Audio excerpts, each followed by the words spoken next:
Chère Église du Réveil, c'est avec une immense joie que nous vous invitons à notre prochaine retraite d'église du 9 au 11 octobre. À Morzine, dans des lieux d'exception, nous croyons que nous allons vivre des beaux moments dans la présence de Dieu. Ça sera l'occasion pour nous d'apprendre à mieux se connaître et de tisser aussi de liens puissants de communion fraternelle. Le thématique de ce week-end sera « Maintenant, lève-toi ».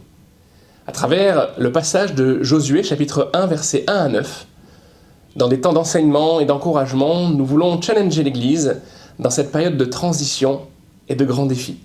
Alors ne laisse pas les autres te raconter ce que Dieu aura fait pendant ce week-end, viens le vivre avec nous. À bientôt.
Chère Église du Réveil, c'est avec une immense joie que nous vous invitons à notre prochaine retraite d'église du 9 au 11 octobre.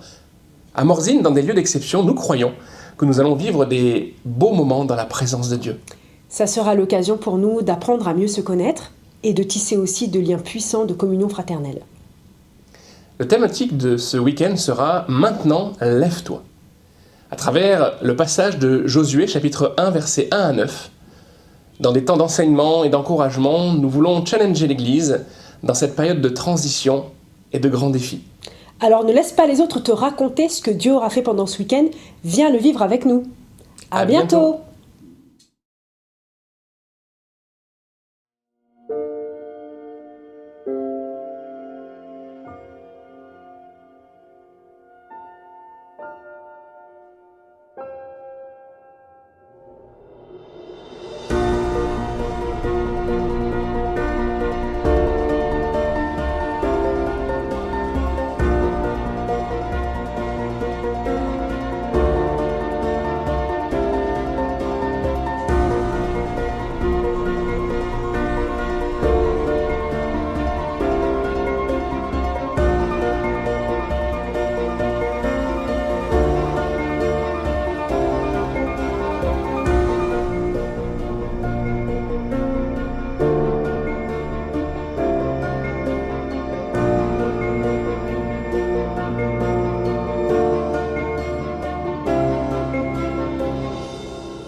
Bonjour à vous toutes et tous. Nous sommes dans la joie du Seigneur parce que son nom nous précède en toutes choses. Nous vous bénissons dans le nom du Seigneur. Bienvenue dans ces lieux où sa présence nous devance. Son nom nous devance, nous précède. Il est tout en tout, c'est notre Seigneur. Est-ce qu'on peut se lever pour accueillir la parole de Dieu encore aujourd'hui dans le psaume 100 que vous connaissez? C'est un psaume de louange. Et ne sommes-nous pas des adorateurs, adoratrices du Seigneur en vérité? Constamment, il est dit, poussez vers l'Éternel des cris de joie. Vous toutes et tous habitants de la terre, servez l'Éternel avec joie. Venez avec allégresse en sa présence. Sachez que l'Éternel est Dieu. Amen. C'est lui qui nous a fait. Oui, c'est grâce à lui que nous sommes là. Et nous lui appartenons. Nous sommes même son peuple et le troupeau de son pâturage. Entrez dans ses portes avec des louanges, dans ses parvis avec des cantiques. Célébrez-le, bénissez son nom, car l'Éternel est bon. Amen, on le dit ensemble. L'Éternel est bon. Encore une fois, l'Éternel est bon et sa bonté donc dure à toujours, et sa fidélité de génération en génération. Quelle grâce de connaître le Seigneur, quelle grâce de le louer, de le bénir, de se rendre compte qu'il est bon, qu'il est fidèle, qu'il a même donné son Fils pour pleinement nous sauver. Bienvenue aussi à vous toutes et tous qui êtes en ligne. Nous sommes reconnaissants de pouvoir vivre ce temps ensemble. Je priais, puis ensuite on va laisser la place à la louange, mais alors on va pas vous laisser seul. On va participer. Amen. Nous sommes acteurs ce matin dans la louange et nous allons accompagner, renforcer même le groupe de louange. Père, nous te bénissons pour ta grâce, pour ta fidélité. C'est vrai, ta bonté, ta fidélité dure à toujours. Tu es notre Dieu. Tu es 3 fois saint et tu nous accueilles dans ta sainteté, Seigneur. Parce que nous nous mettons à part. Le propre de la sainteté, c'est de nous mettre à part pour toi, Seigneur. Parce que nous voulons te rencontrer encore comme tout à nouveau aujourd'hui. C'est vrai, les bontés de l'Éternel se renouvellent chaque matin. Seigneur, nous sommes graciés en te connaissant. reconnaissants. Nous sommes bénis, Seigneur, d'avoir cette communion vivante avec toi. Nous sommes bénis d'être l'Église de Jésus-Christ qui est préparée pour son retour. Seigneur, tu prépares ton Église. Nous sommes tellement dans la reconnaissance de qui tu es. Nous t'adorons, nous te louons dans le nom de Jésus. Amen. Allons-y. Alléluia. Bonjour à tous. Soyez les bienvenus. On va chanter ensemble ce matin. On compte sur vous. On adore ensemble. Amen.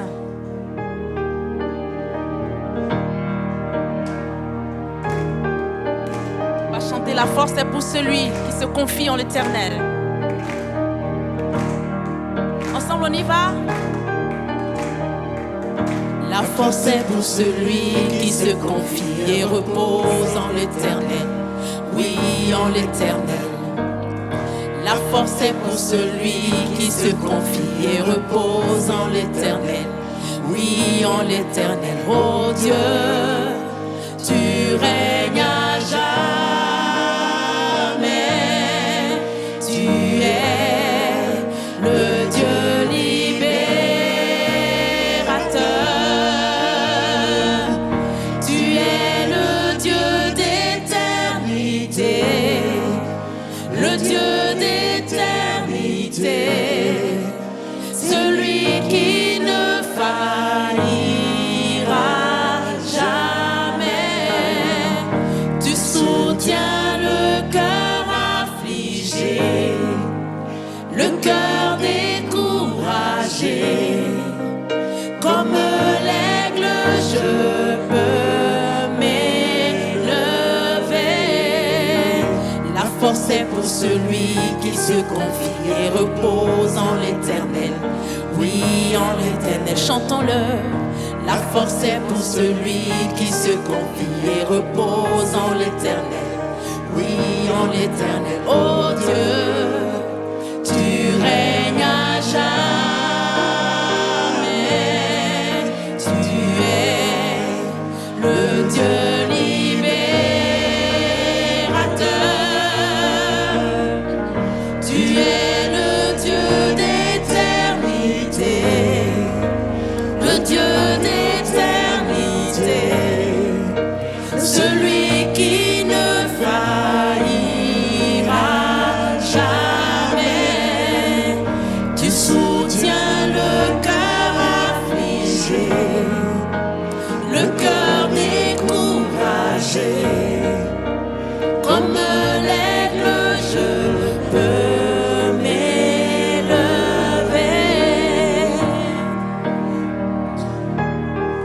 Tu es le Dieu d'éternité, Seigneur.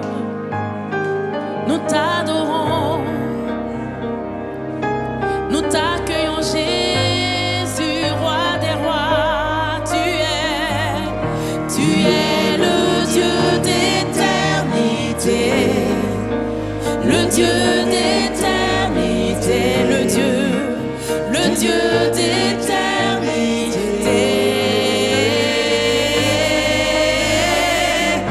Tu es le Dieu d'éternité, le Dieu d'éternité, celui qui ne faillira jamais. Tu soutiens le cœur affligé, le cœur découragé. Comme l'aigle, je peux m'élever. Tu es le Dieu d'éternité, le Dieu d'éternité, celui qui ne faillira jamais.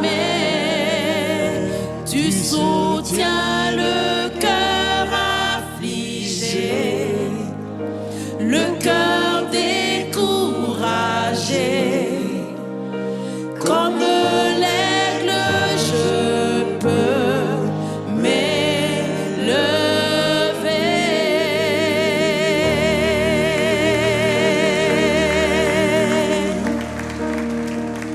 Alléluia, Jésus. En toi, les humbles sont béni. En toi, les faibles sont affermis. Les cœurs brisés, tu rétablis. Donnant la vie, cet amour qui peut libérer, chantons-le. Cet amour qui peut restaurer, nous appelle pas notre nom. Tu nous appelles pas notre nom. Ce Dieu qui créa tout l'univers, ce Dieu qui va mourir au calvaire, nous appelle pas notre nom. Tu nous appelles pas notre nom. À ceux qui doutent, à ceux qui doutent dans la foi, aux chancelants, tu tends les bras, tu les appelles de ta voix. Venez à moi, cet amour qui peut libérer, cet amour qui peut restaurer, nous appelle pas notre nom. Tu nous appelles pas notre nom. Il est ce Dieu qui créa tout l'univers, ce Dieu qui va mourir au calvaire, nous appelle pas notre nom. Tu nous appelles pas notre nom. Oh, oh, oh, oh,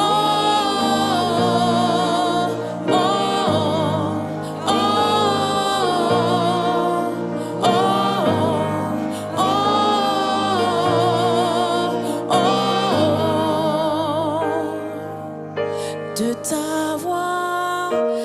ta voix, tu nous appelles à la croix.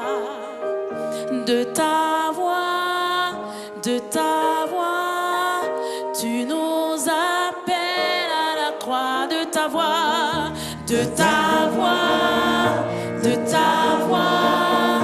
tu nous appelles à la croix. De ta voix, tu nous appelles.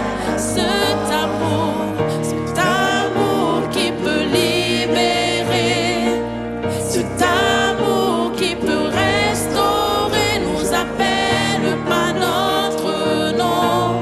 Tu nous appelles pas notre nom.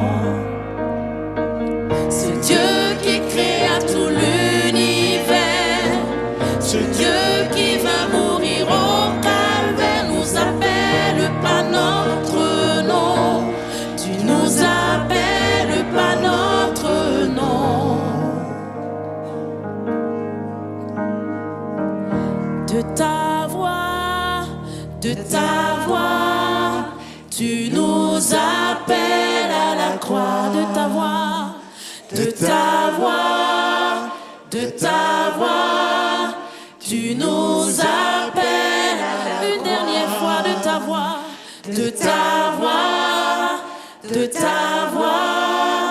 tu nous appelles à la croix.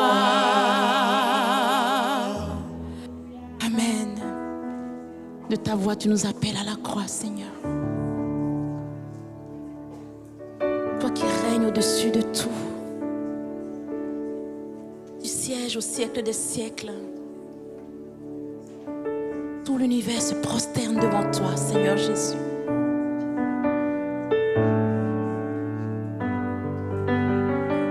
Tu es au-dessus de tous les rois, de tous les royaumes. Tu as créé tout ce qui est, et même ce qui n'est pas au son de ta voix devient. Merci Jésus.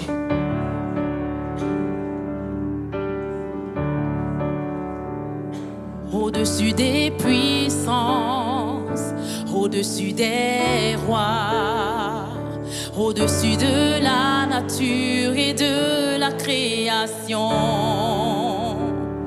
au-dessus de tout tous les plans des hommes sages. Bien avant le monde, tu existais. Au-dessus des royaumes, au-dessus des trônes, au-dessus des merveilles que ce monde a connues, par-dessus tous les trésors de la terre, rien ne peut mesurer ta valeur. Crucifié, seul abandonné, tu as souffert, méprisé, rejeté, telle une rose foulée par nos pieds. Tu m'as sauvé, tu m'as aimé par-dessus tout.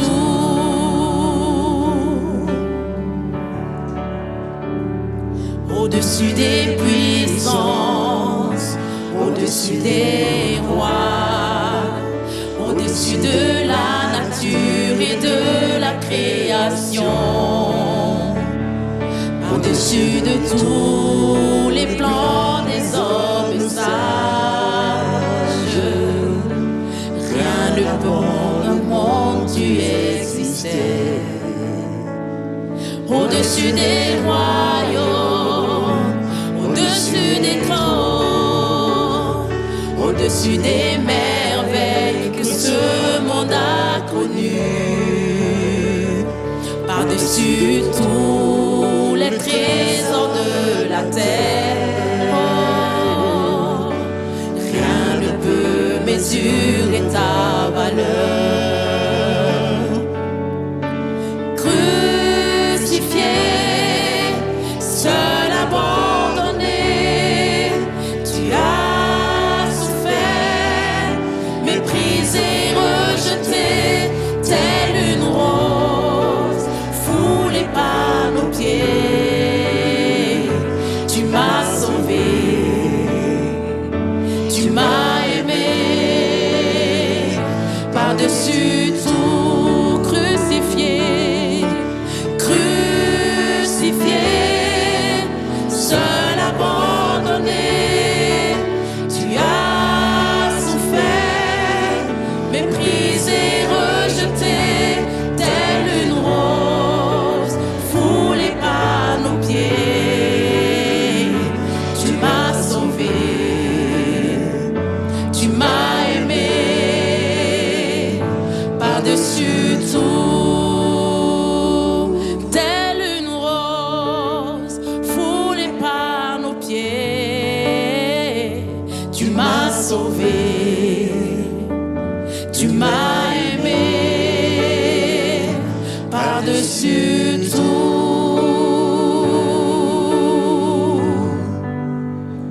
Merci Jésus.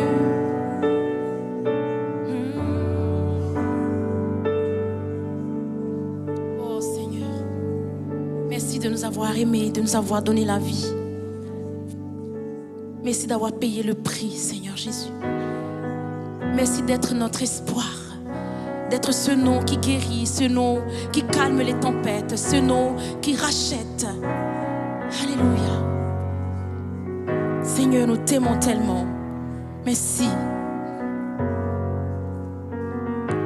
Mon espoir est fondé sur ton nom.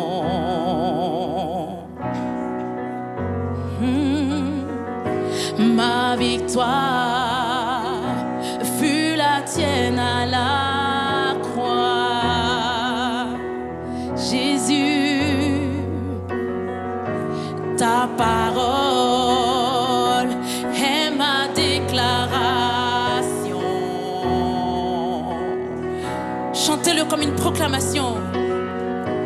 Ta promesse est la raison de ma foi. Il n'y a pas d'autre Dieu que toi. Aucun autre nom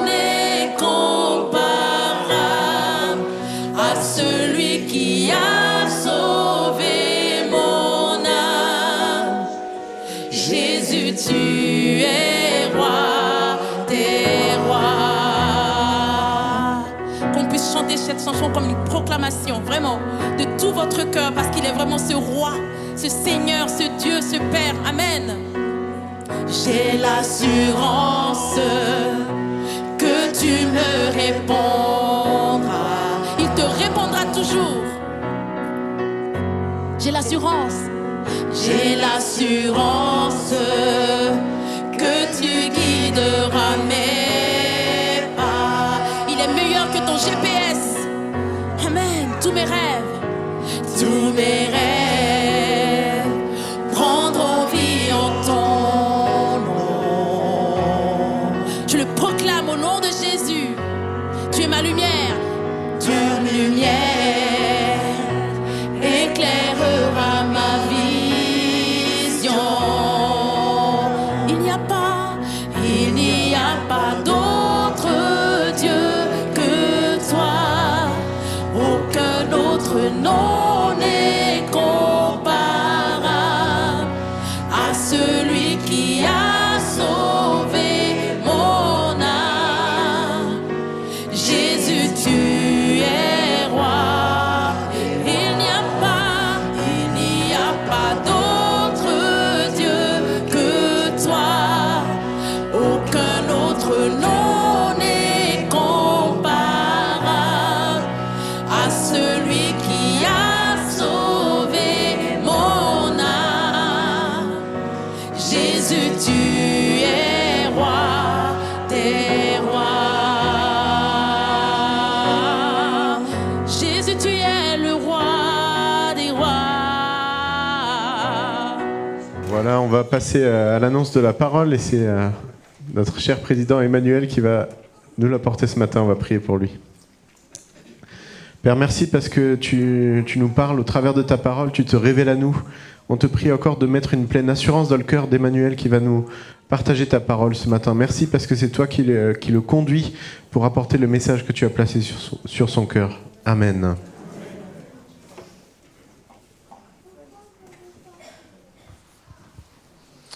Voilà, bonjour à toutes et à tous.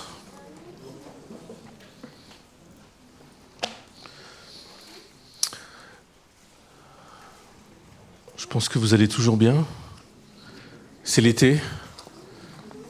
Il fait bon. On a vécu un événement majeur il n'y a pas très très longtemps. Sûrement vous avez regardé deux, trois choses de cet événement majeur. 48 pays qui se sont affrontés, ou équipes. Vous vous souvenez, c'est pas si loin que ça. Certains sont très contents que l'ancien vainqueur n'ait pas gagné. Peut-être vous auraient aimé que ce soit une équipe d'un pays plus proche qui gagne, qui soit un pays à notre frontière. Peut-être vous êtes très fiers de notre équipe nationale qui a fait un beau parcours. Mais enfin, un événement majeur comme ça, nous on était en Espagne le jour de la finale, et on l'a vécu avec quelques Espagnols, et c'était sympa. C'était très sympa de voir la joie et la déception. Enfin, il y avait ils ont quand même marqué 3 buts, mais il n'y en avait qu'un seul qui a été bon pour finir. Mais c'était quand même enthousiasmant. Et ce monde est comme ça. Il y a des choses incroyables, mondiales, qui réunissent des millions et des millions de personnes. Et puis en même temps, il y a toutes les nouvelles qu'on regarde sur son téléphone. Peut-être que vous vous nourrissez un petit peu de ces magazines gratuits qu'on trouve sur nos téléphones, ou peut-être sur les réseaux sociaux. Et puis, c'est pas toujours très évident. Il y a en général que des horreurs qui sont annoncées. Donc je trouve que ce monde est parfois déroutant dans tout ce qu'il se passe. Je ne sais pas si les slides, si c'est bon pour les slides, tu peux envoyer le premier. Donc il y a des choses incroyables dans ce monde. On peut se réunir. Alors oui, la Coupe du Monde de foot, c'était intéressant, même si c'est du business. Il y a quand même une ferveur, c'est quand même sympa. Avec plein de déceptions, évidemment, puisqu'il n'y a qu'un seul gagnant. Mais en même temps, il y a un mouvement céleste qui se passe.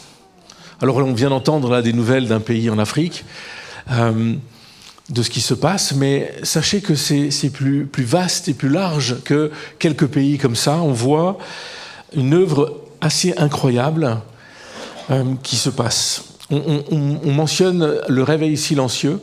C'est quelque chose que vous avez déjà entendu, ce mot-là. Depuis maintenant quelques années, on voit en fait des jeunes adultes qui rejoignent les églises, de plus en plus. Il y a un mouvement, notamment en Angleterre.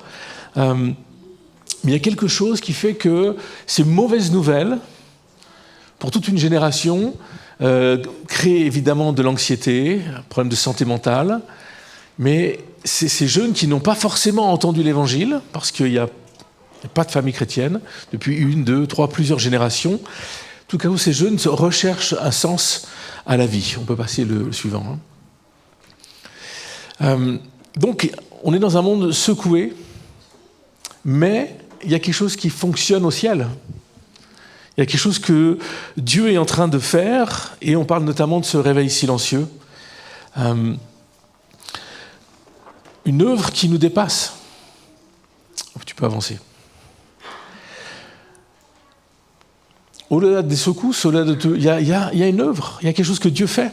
Et malgré nous, parce qu'on n'est pas devenu meilleur, j'ai pas l'impression que l'Église soit devenue encore plus sainte, plus pertinente dans ses actions. Il y a quelque chose, mais j'ai l'impression que Dieu a dit maintenant, c'est le moment du salut. Et des réveils, il y en a eu beaucoup. Mais si on prend un petit peu, il y a un problème de base. Il y a tellement de demandes de baptême, notamment dans l'Église catholique, qu'en fait, ils ont de la peine à accompagner ces gens-là. Et ça se passe aussi à Yverdon. Je donnais une formation à Yverdon, et la responsable catholique disait, mais on a tellement de demandes, on ne sait pas comment les suivre. Et puis moi, je présentais les parcours alpha, donc bien, ce serait un bon outil pour accompagner ces personnes. J'ai dit, absolument, ça serait un très bon outil pour accompagner ces jeunes et moins jeunes qui font une demande de baptême. Donc, on est à Yverdon. Yverdon, c'est pas très très loin de chez nous. Donc, il y a quelque chose qui se passe. Il y a une quête de sens. Il y a besoin d'un ancrage spirituel. On a besoin. La jeunesse et la société aujourd'hui, si elle est honnête, elle ne peut pas se contenter en fait des valeurs de notre société, du matérialisme, de la consommation, etc.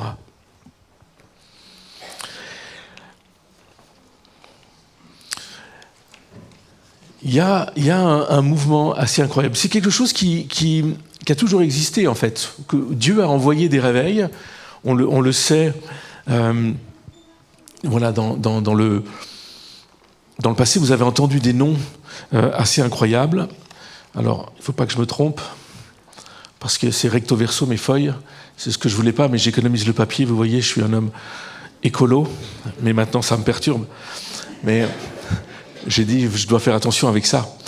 Mais il y a des références, comme John Edwards, George Whitefield, John Wesley, Charles Finney, Evan Roberts. C'est surtout des hommes qui ont eu un impact sur les siècles passés, où il y a eu des grands réveils. Donc il y a eu des histoires assez incroyables. D'ailleurs, notre église ici est issue du réveil de Genève, issue de prédicateurs anglais qui sont venus. Il y a une petite brochure qui s'appelle « Souviens-toi », écrit par le fondateur de l'église, ou l'un des fondateurs, Adolphe Hunziker. Alors c'est un livre qui s'est arrêté il y a 50 ans, l'histoire, mais il a été réédité là tout récemment. Merci Didier qui a fait ce travail-là. Donc vous le trouvez à la librairie, mais ça vous donne alors il y a la réforme dedans, et puis jusqu'à la naissance de notre communauté ici. Donc il y a quand même quelque chose assez sympa à découvrir. On n'est pas issu il y a 5 ans, il y a 10 ans, c'était Franck, c'était Walter, etc. Mais il y a en fait des décennies et plus de personnes qui ont œuvré, et d'une œuvre de Dieu qui a eu lieu au milieu de nous, dans différents endroits du monde, et à Genève en particulier, en ce qui nous concerne. Et en même temps, il y a une dynamique assez incroyable. Il y a un mouvement mondial qui est en train de se mettre en place. Certains, vous avez peut-être entendu parler des 2000 ans de la résurrection. Alors il y a un gros mouvement qui nous vient de Suisse romande, qui s'appelle JC 2033, l'idée de célébrer les 2000 ans de la résurrection. Mais on voit que ce mouvement, qui est un grand mouvement qui a été initié par Olivier Fleury. Vous connaissez Olivier Fleury puisqu'il était dans cette église quand il s'est converti. Il a même habité au 7e étage de ce bâtiment.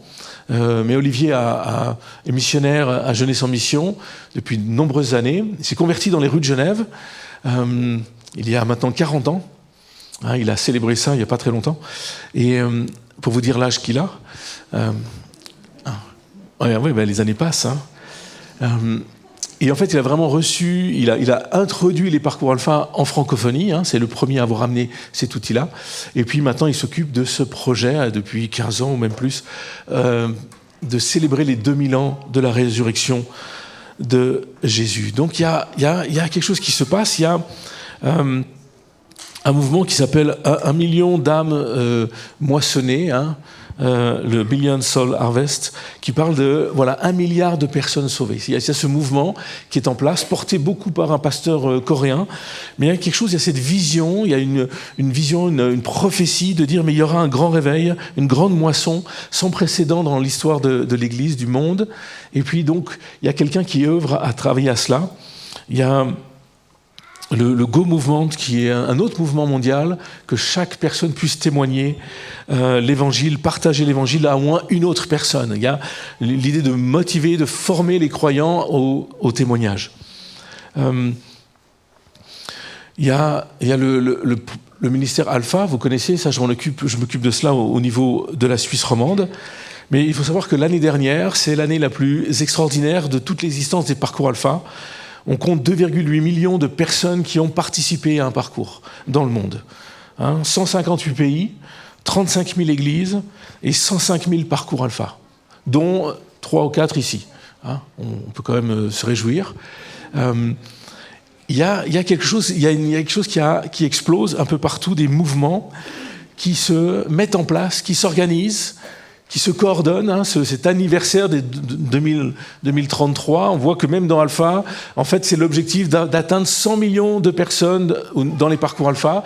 Et puis il y a un mouvement qui est là. Et il y a Olivier qui fait ce mouvement. Et puis, dans d'autres églises, chez les orthodoxes, chez les catholiques, il y a aussi un travail qui se fait pour annoncer l'évangile de manière très différente. Nous, on est très direct. Et puis, il y en a qui sont extrêmement dans le service, qui veulent aimer les gens, et à travers l'amour, il y a l'évangile qui va passer. Donc il y a des manières de faire très différentes, que je trouve des fois un peu bizarres, parce qu'à force d'aimer, ce serait bien d'être un peu plus clair quand même. Mon attitude va parler, des fois je dis il faut un petit peu plus de paroles, ou peut-être que notre attitude ne parle pas beaucoup, donc vaut mieux pas de paroles, ça c'est un autre problème. Mais il y a quelque chose qui se passe, il y a un mouvement mondial, mais qui, pour moi, est inspiré du ciel. Dieu est en train de faire quelque chose depuis des années. J'ai pas étudié beaucoup les grands réveils, mais avec ma petite expérience, mes quelques décennies de service, j'ai vraiment l'impression de voir quelque chose de beaucoup plus massif. Et on m'a parlé depuis des décennies, le réveil vient, on prie pour le réveil. Et moi, j'étais là, et ça fait des années que j'entends ça. Moi, je me méfie maintenant, les gens qui disent le réveil vient. Je suis un peu sceptique.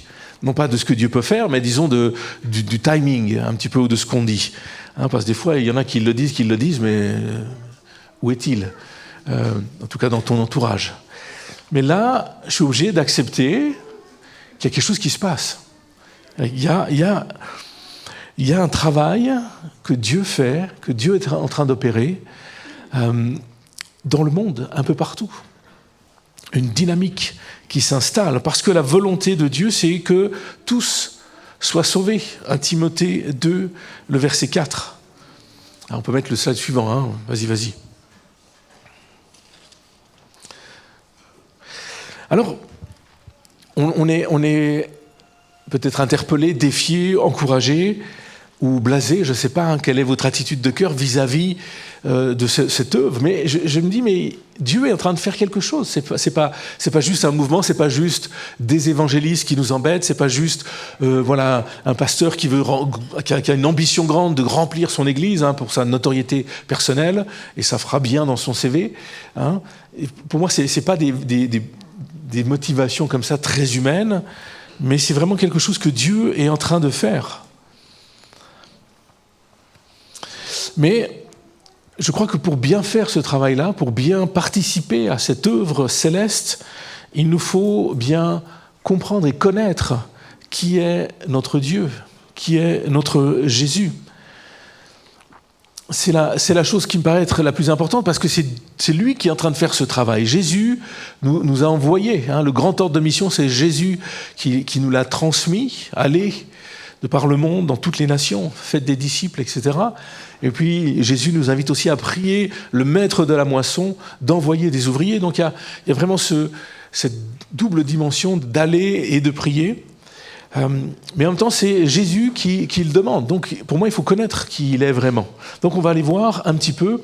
Et j'ai eu envie de regarder dans l'Apocalypse, Jésus. Parce qu'en fait, il s'adresse à cette église. Donc, cette église qui ont 7 problèmes particuliers, 7 particularités. Et puis, il y a une phrase d'introduction à chacune de ces lettres où il dit certaines choses. Et on va prendre juste le début de ces lettres pour voir qui est Jésus.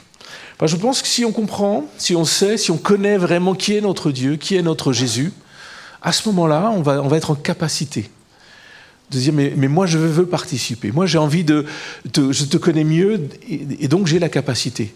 Je comprends mieux les choses. Alors on va se plonger tout de suite dans le chapitre 2, le premier verset du chapitre 2 de l'Apocalypse. Et dit ceci: écrit à l'ange de l'église d'Éphèse, voici ce que dit celui qui tient les 7 étoiles dans sa main droite, celui qui marche au milieu des 7 chandeliers. Alors là, le Christ se présente comme, ça représente comme le maître, le souverain. Celui qui tient ces 7 étoiles, c'est celui qui a la protection, qui amène la protection et la sécurité. La main droite est le symbole biblique de la force, de la faveur, de la protection. Jésus nous tient. Il tient là ces églises, ces 7 étoiles représentent ces églises, il les tient. Il y a quelque chose de solide. Donc la nouvelle pour nous, la bonne nouvelle, c'est que Jésus tient son église. On n'est pas en train de se dire, on ne sait pas où on va, on est troublé, on est fragile, on est petit, on a peu de force, mais peut-être qu'on a ce sentiment-là, peut-être certaines églises sont effectivement dans cet état-là, mais la bonne nouvelle, c'est que Jésus nous tient son église, et que cela signifie qu'il n'y a aucun pouvoir terrestre ou de persécution qui peut arracher l'église de la main du Christ. Il nous tient, il tient toute son église. Et moi, ça me rassure alors peut-être nous, on est un peu tranquille, mais je me dis, mais pour toute l'église qui souffre, toute l'église persécutée, il y a cette dimension de dire, Seigneur, tu tiens cette église-là. Et puis tu tiens même cette église avec laquelle je ne suis pas tout à fait en accord. Tu la tiens dans ta main. Une autorité, une souveraineté. Et puis il y a la dimension de celui qui marche au milieu des 7 chandeliers. Et là, ça signifie évidemment la présence active de Jésus. Dieu n'est pas distant, spectateur, il y a cette dimension de marcher qui indique une présence continue.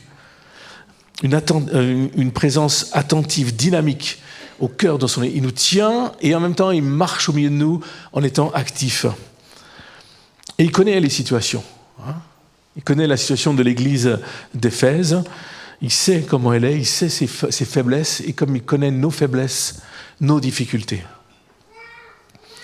Apocalypse 2, le verset 8. Voilà ce qui nous est dit à l'église de Smyrne. Voici ce que dit le premier et le dernier, celui qui était mort et qui est revenu à la vie.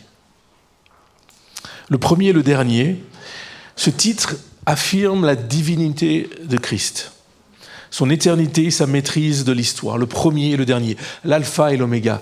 Il était là au début et il sera là à la fin. Et moi, ça me rassure tellement de me dire, mais Jésus, tu étais déjà là. C'est pas une histoire, c'est pas une parenthèse, c'est pas une espèce de mode, une invention humaine. On s'est dit, tiens, on va faire une bonne religion pour les Occidentaux, et puis on élargit un petit peu parce que quand même, on est sympa.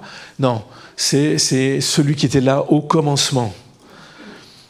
Ésaïe 44, le verset 6 nous dit ceci: je suis le premier, je suis le dernier, hors de moi, il n'y a point de Dieu.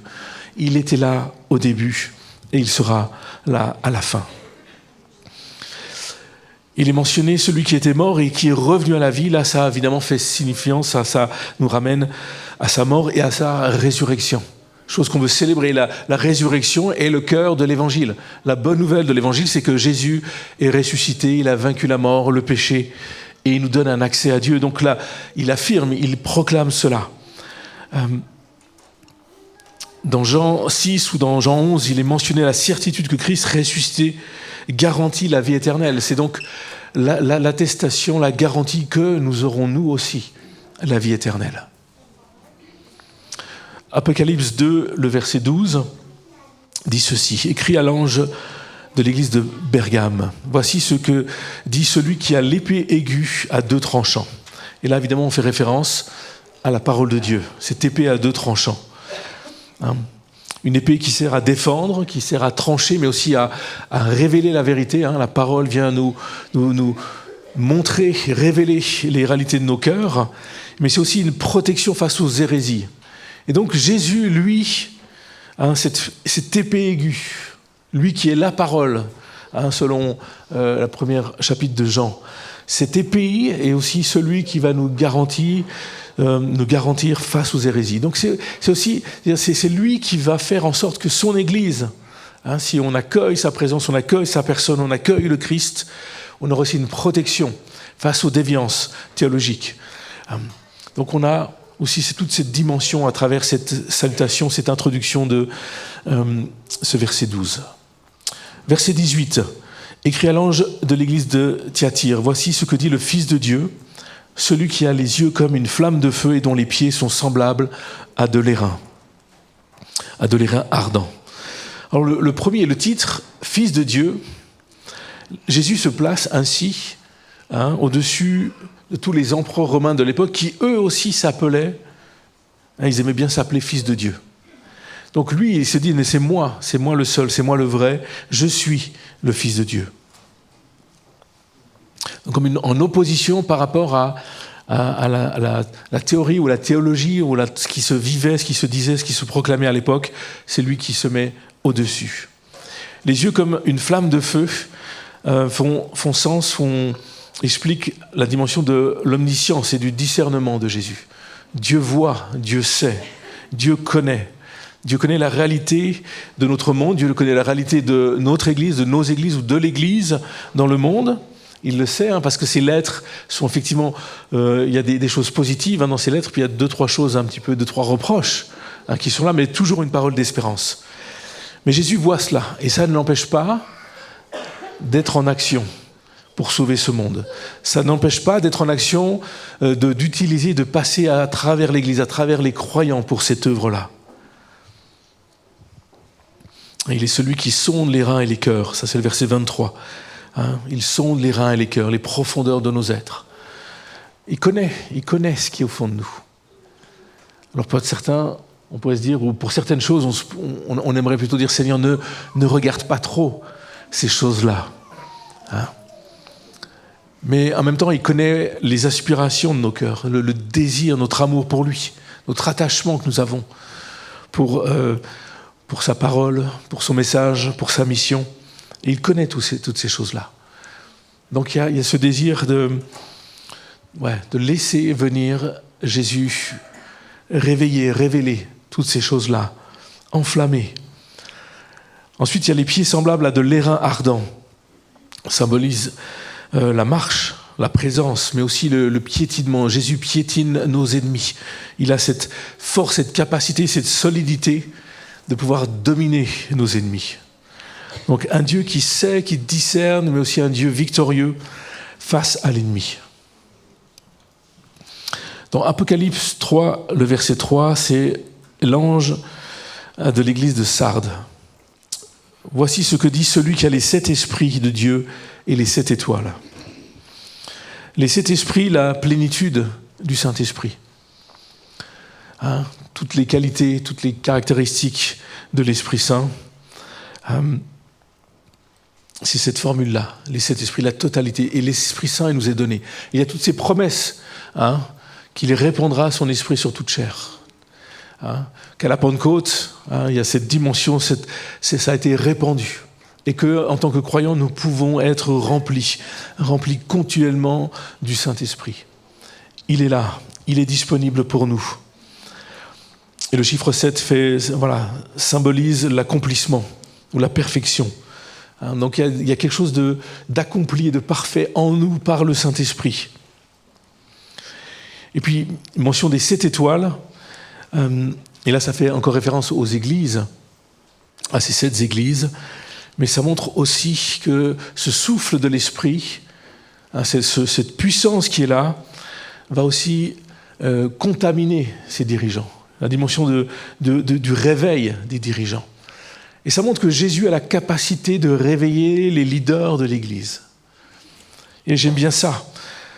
Parce qu'il y a plein de leaders qui parfois peuvent être, il y a quelques leaders, j'en sais pas s'il y en a plein, mais qui peuvent être peut-être fatigués, éteints, troublés, découragés. Et je me dis, mais Seigneur, tu es celui, toi Jésus, tu es celui qui donne par ton esprit la force, le réveil, l'énergie, la capacité aux leaders, aux responsables de pouvoir travailler à ce que tu leur confies.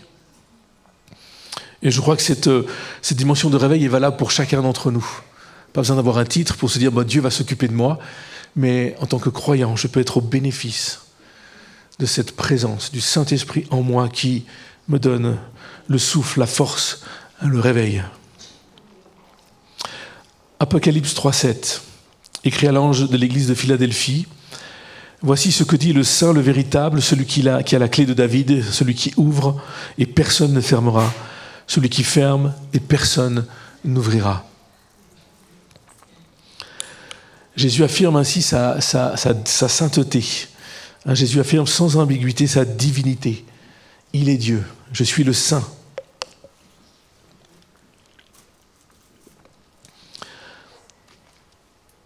Je suis le véritable, l'authentique, digne de confiance. Qu'est-ce qui est authentique aujourd'hui ? Ça devient compliqué dans notre société de savoir ce qui est vrai de ce qui n'est pas vrai, parce que les outils performants nous font croire, ou on a toutes sortes d'images, même des vidéos qui on pense non, c'était pas vrai, c'est un fake. Et puis notre culture nous dit qu'en fait il n'y a pas de vérité absolue. Tout est fais comme tu veux, crois ce que tu veux, pense ce que tu veux. Il n'y a plus rien d'authentique. On ne sait plus. Et là, Jésus affirme, je suis le véritable. Donc tout ça, ça nous donne des repères. Jésus est celui qui donne un repère. Je m'adresse à Jésus, je vais vers Jésus, j'aurai accès à celui qui est le véritable. La clé de David, c'est toute la dimension de celui qui est l'intendant. Il possède, il peut accéder. On aime bien, on a des badges à l'église pour accéder à certains locaux. Certains n'ont pas de badge. Et puis d'autres, ils ont des badges, et certains de ces badges sont limités. Moi, en tant que président, j'avoue, j'ai accès à peu près à tout. Donc je peux aller voir là en bas, je peux aller piquer un tournevis dans le local du concierge quand j'ai besoin de quelque chose, et je peux ouvrir la garderie. J'ai accès à tout, presque à tout. Pas au bureau des pasteurs. Je ne sais pas pourquoi d'ailleurs. Mais... Peut-être qu'ils ont des choses à cacher, je ne sais pas. Jésus, il a la clé du royaume. Il a l'autorité. C'est lui qui possède la clé pour que on puisse accéder. C'est lui qui va décider qui rentre, qui ne rentre pas. Il a ce pouvoir-là d'inscrire nos noms dans le livre de vie, de nous faire accéder dans une étape supérieure, plus loin, même si, bien sûr, notre foi, notre persévérance, notre envie, tout ça, on a besoin de ça. Jésus attend, si on a soif ou pas, d'avancer. Mais en même temps, c'est lui qui a l'autorité sur le royaume. C'est lui notre maître et, ok, Seigneur, je me soumets à toi. Tu n'ouvres pas cette porte, j'accepte. Tu ouvres cette porte, j'obéis. Tu as les clés, l'intendant suprême. Et en même temps, c'est lui qui a accès à ce royaume messianique, ce royaume où, au fond, le salut se répand. Le salut déborde. Le royaume de Jésus, c'est ce royaume où l'espérance est là. L'espérance peut venir dans les vies. La transformation, la guérison, l'espérance de la vie éternelle. Toutes ces choses, on les possède à travers Jésus. Il est celui qui ouvre et personne ne ferme. Une fois que c'est ouvert par Jésus, c'est ouvert. Le salut, la communion. Communion avec lui, communion avec le Père. Communion avec les uns et les autres. Personne ne peut fermer la porte de la grâce et de la présence de Dieu. Donc si tu penses de temps en temps que tu ne peux pas accéder, dans la mesure où tu aimes Jésus, que tu as confié ta vie, la repentance fait partie régulièrement de tes prières, la porte est ouverte. Et personne ne peut la fermer. Personne ne peut te jeter. Toi seul. On est les seuls à pouvoir sortir. Mais personne ne peut te jeter ni la souffrance, ni l'adversité, ni l'ennemi. Personne ne peut t'enlever de la présence de Dieu, de son royaume. Et en même temps, cette porte qui est ouverte, c'est aussi la porte de la mission. Il y a cette dimension dans 1 Corinthiens, chapitre 16, il y a cette dimension, Paul parle de la dimension, il y a une porte ouverte qui est là devant nous. Et donc Paul va aller annoncer l'évangile parce qu'une porte s'est ouverte. Et je faisais référence en introduction qu'il y a une porte ouverte. En tout cas, c'est ce que je vois avec toute la dynamique de l'annonce de l'évangile. Partout, il y a des mouvements mondiaux et locaux. Et avec une organisation, j'étais récemment avec l'association Billy Graham. Vous connaissez, je pense, Billy Graham. Alors, c'est son fils ou son petit-fils, on verra. Mais il y a un projet d'un événement avec l'association Billy Graham.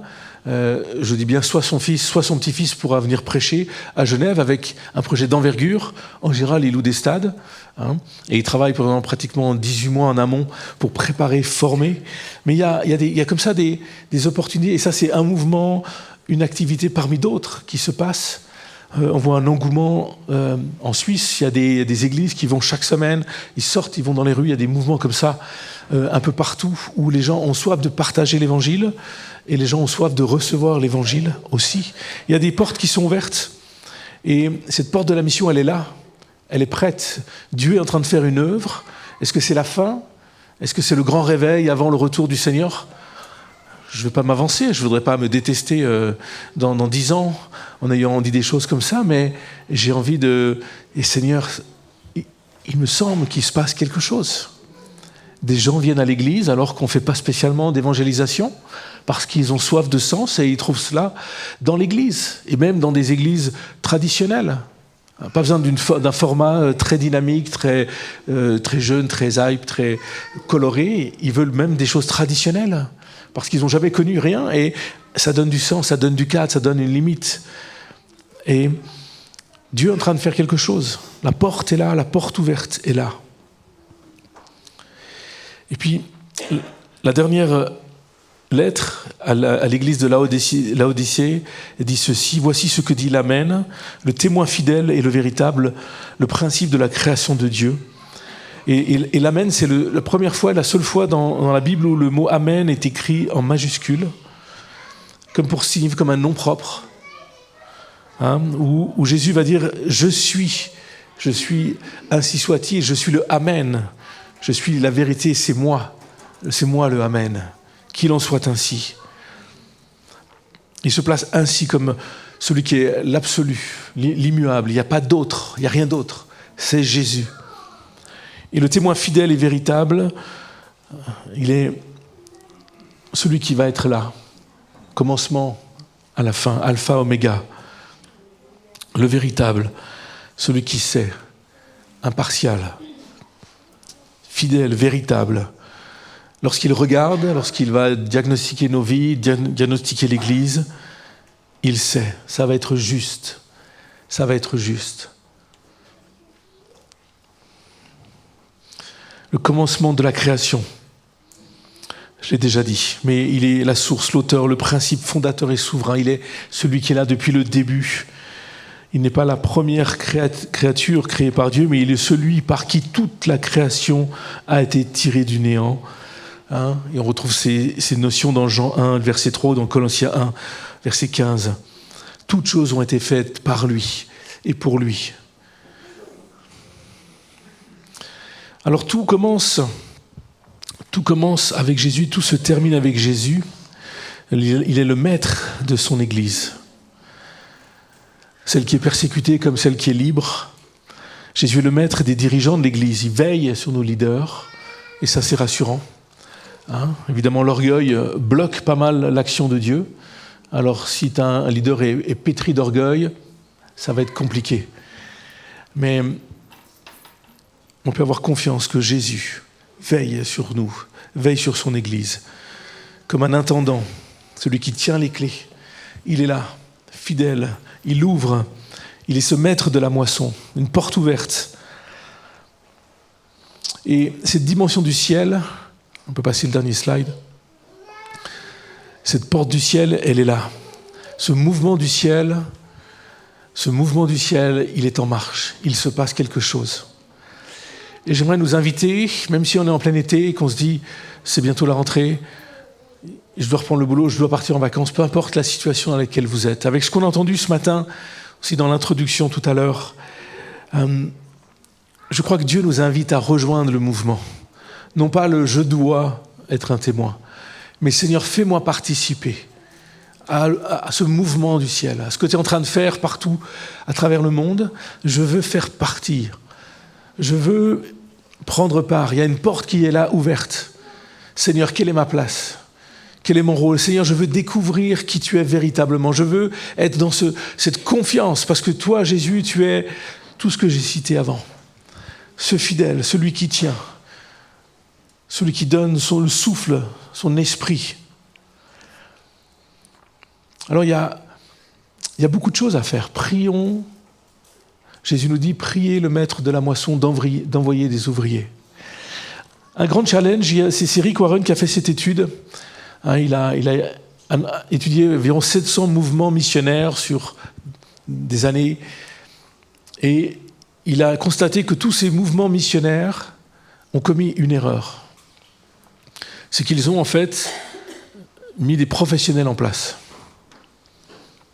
C'était des gens c'était leur job, c'était d'aller en mission, c'était d'évangéliser.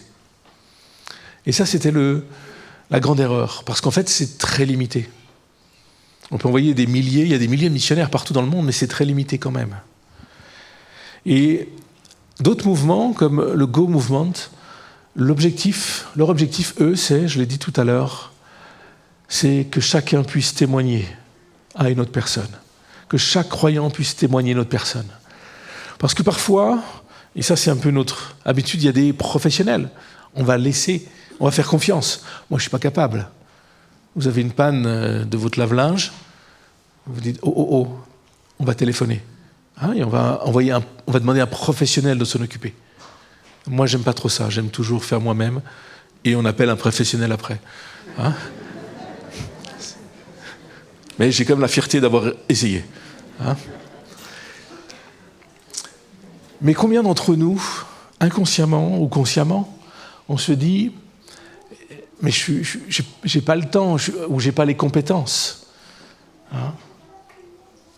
de rejoindre le mouvement ». Pourtant, ce n'est pas les professionnels. Parce que les professionnels ont un accès à certaines catégories de personnes. Mais les croyants, chacun d'entre nous, nous avons accès à plein de gens autour de nous. Naturellement, spontanément comme ça, on côtoie des gens. Moi, tous mes collègues sont croyants, donc évidemment, je suis missionnaire en Suisse, c'est compliqué. Donc, comment on fait Donc, bon, j'ai des voisins, ça va. On peut trouver d'autres moyens. Mais le mouvement est là. Jésus met devant nous une porte ouverte. Est-ce qu'on va saisir l'opportunité ? Pas parce que, voilà, on est stimulé, enthousiasmé, mais parce qu'au fond, on sait qui est Jésus. On sait qui est ce maître de la moisson. On sait celui qui nous envoie parce que c'est une question d'éternité. Alors, je nous invite à rejoindre le mouvement. Osons. Commençons par la prière. Seigneur, montre-moi. Quelle porte tu mets devant moi ? Qu'est-ce que je dois faire ? Il y a des formes très différentes. d'être un témoin, de partager, d'agir pour le Seigneur. Des fois, on a un format, une manière de faire, on se dit c'est comme ça qu'il faut faire. Puis il se dit mais moi j'arrive pas, alors je fais pas. Mais faites comme vous voulez. C'est pas très important. Faites ce que Dieu vous demande de faire. Partagez à qui Dieu vous permet de partager. Soyons tous dans ce mouvement, parce que c'est l'espérance, c'est la vie éternelle. Et on ne va pas garder ça pour nous. On va oser partager, rejoindre ce mouvement. Amen. On va prier.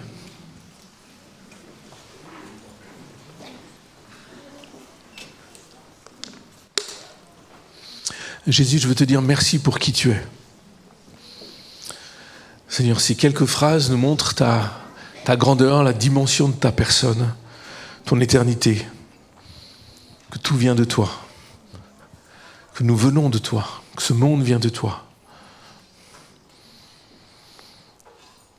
Et Jésus, merci pour l'œuvre que tu fais, un peu partout sur la terre. Merci pour ton œuvre, parce que tu es agissant. Moi, je me sens si souvent limité, ou parfois peu motivé. Mais Seigneur, toi, ton cœur, pour le monde, pour l'humanité, ne change pas. Même si ça fait près de 2000 ans que tu t'es donné pour lui. Tu as la même passion, tu as le même désir, que tous soient sauvés. Que tous deviennent tes enfants. Permets-nous, Père, de rejoindre ton mouvement. Pas le mouvement d'une mission ou d'une église, mais ton mouvement. Même si on espère que ces mouvements sont inspirés, bien sûr. Permets-nous de rejoindre ton mouvement, le mouvement que tu mets en nous. Jésus, viens et parle à nos cœurs. Fortifie-nous. Encourage-nous, donne-nous l'occasion d'être ces témoins, d'être ces acteurs dans le grand champ, dans le grand ordre de mission que tu nous confies, non pas à des professionnels, mais à chaque croyant. Seigneur, permets-nous de voir ta gloire. Seigneur, encourage-nous, libère-nous. Que ta bénédiction soit sur nos vies, que ta présence nous environne, que ton Saint-Esprit nous anime. Viens faire cela. Viens briser nos peurs, nos craintes, notre égoïsme, tout ce qui nous limite, nos sentiments d'incapacité, le mensonge. Il y a toutes sortes de barrières en nous, Seigneur, mais tu viens ôter cela. Non pas par pression, non pas par culpabilité, mais parce que nous prenons conscience de l'œuvre que tu fais et à laquelle nous voulons participer. Tout naturellement, parce que nous sommes tes enfants, parce que nous sommes co-acteurs avec toi. Jésus, merci. Merci pour ce que tu fais sur la terre entière. Merci pour ton œuvre, pour ton œuvre de salut. Merci pour ton œuvre miraculeuse. Et Seigneur, que nous puissions la voir aussi. Nous prions pour ceux qui sont malades, Seigneur, parmi nous. Seigneur, viens et fais grâce. Seigneur, je prie cela en ton nom, le nom de Jésus. Amen.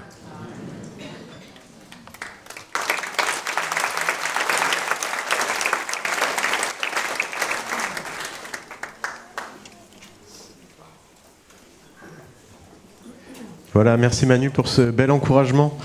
Notre culte s'achève ici, mais bien sûr, on vous invite à prendre un temps de la communion fraternelle, puisque c'est bien sûr aussi le moment où on veut s'encourager, se bénir mutuellement. Et bonne semaine à tous, soyez bénis.